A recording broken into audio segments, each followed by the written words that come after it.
Hi, I'm Dan with the Dougherty Art Center, and I'm here to offer a tip or two about Photoshop. Whether editing a photo or doing some digital painting, one of the most important properties in Photoshop, or any Adobe Creative program, is the Layers panel. Layers? What is Photoshop, an onion? Sounds complicated. Nah. Layers allow you to combine various elements together, make alterations to an image, or turn your family into sharks. So here is the Layers panel, and to start with we have one layer, because if a document has 0 layers, it does not exist. In the case of a photo, the original layer will be the image itself, and in a blank document, the layer will just be white. The panel has some controls at the top and fun little buttons on the bottom. The first to note is this one, the Create New button.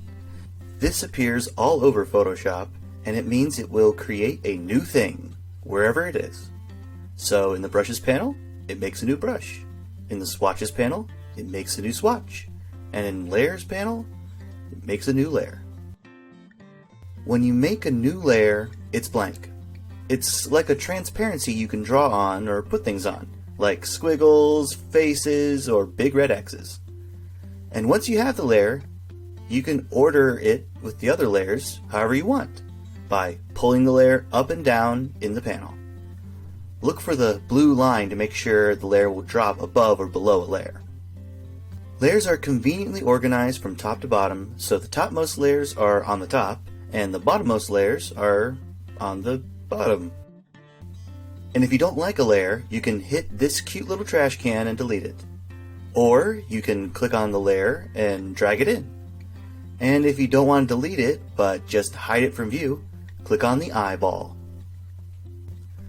Now if there is any trick to layers, it's knowing which layer you are working in. That one. The one that's highlighted. That's the trick. Working with layers allows you to make changes or alterations to an image or artwork without losing or damaging its pixels. And you can have a lot of layers.